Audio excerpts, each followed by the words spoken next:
ನಮಸ್ಕಾರ. Guarantee news digital ಕಂಟೆಂಟ್ಗೆ ಸ್ವಾಗತ. ನಾನು ರಾಮ್ ಬಡಗೇರ್. ಭಾರತ ಮತ್ತು ಬಾಂಗ್ಲಾದೇಶ ನಡುವಿನ ಕ್ರಿಕೆಟ್ ಸಂಬಂಧ ಇತ್ತೀಚಿನ ದಿನಗಳಲ್ಲಿ ತೀವ್ರ ಉದ್ವಿಗ್ನತೆಯಿಂದ ಕೂಡಿದೆ. ಈಗಾಗಲೇ ಐಸಿಸಿಯಿಂದ ಬಾಂಗ್ಲಾದೇಶಕ್ಕೆ ದೊಡ್ಡ ಆಘಾತ ಎದುರಾದ ಬೆನ್ನಲ್ಲೇ ಭಾರತೀಯ ಕ್ರೀಡಾ ನಿರೂಪಕಿ ರಿಧಿಮಾ ಪಾಠಕ್ ತೆಗೆದುಕೊಂಡ ಗಟ್ಟಿ ನಿರ್ಧಾರ ನೆರೆಯ ರಾಷ್ಟ್ರವನ್ನು ಇನ್ನಷ್ಟು ಕಂಗಾಲಾಗಿಸಿದೆ. ಬಾಂಗ್ಲಾದೇಶ ಪ್ರೀಮಿಯರ್ ಲೀಗ್ ಟೂರ್ನಿಯಿಂದ ರಿಧಿಮಾ ಪಾಠಕ್ ಸ್ವಯಂ ಪ್ರೇರಿತವಾಗಿ ಹಿಂದೆ ಸರಿದಿದ್ದಾರೆ.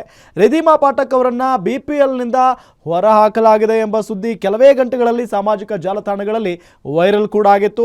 ಭಾರತೀಯ ನಿರೂಪಕಿಯನ್ನು ಬಾಂಗ್ಲಾದೇಶ ಕ್ರಿಕೆಟ್ ಬೋರ್ಡ್ ಅಂದರೆ ಬಿಸಿಬಿ ಕೈಬಿಟ್ಟಿದೆ ಎಂಬ ಊಹಾಪೋಹಗಳು ಕೂಡ ಸಾಕಷ್ಟು ಚರ್ಚೆಗೆ ಗ್ರಾಸವಾಗಿದ್ವು. ಆದರೆ ಈ ಎಲ್ಲ ವದಂತಿಗಳಿಗೆ ಸ್ವತಃ ರಿಧಿಮಾ ಪಾಠಕ್ ಅವರು ತೆರೆ ಎಳೆದಿದ್ದಾರೆ. ಅವರು ತಮ್ಮ ಇನ್ಸ್ಟಾಗ್ರಾಮ್ ಖಾತೆಯ ಮೂಲಕ ಮೌನ ಮುರಿದಿದ್ದಾರೆ. ನನ್ನನ್ನು ಬಿಪಿಎಲ್ನಿಂದ ತೆಗೆದು ಹಾಕಲಾಗಿದೆ ಅನ್ನೋದು ಸಂಪೂರ್ಣ ಸುಳ್ಳು. ನನ್ನ ದೇಶ ಯಾವಾಗಲೂ ನನಗೆ ಮೊದಲ ಆದ್ಯತೆ. ಕ್ರಿಕೆಟ್ ಮತ್ತು ದೇಶದ ಗೌರವ ನನಗೆ ಮುಖ್ಯ. ನಾನು ಪ್ರಾಮಾಣಿಕತೆ, ಸ್ಪಷ್ಟತೆ ಮತ್ತು ಆಟದ ಆತ್ಮವನ್ನು ನಂಬುತ್ತೇನೆ ಅಂತ ಬರೆದುಕೊಂಡಿದ್ದಾರೆ.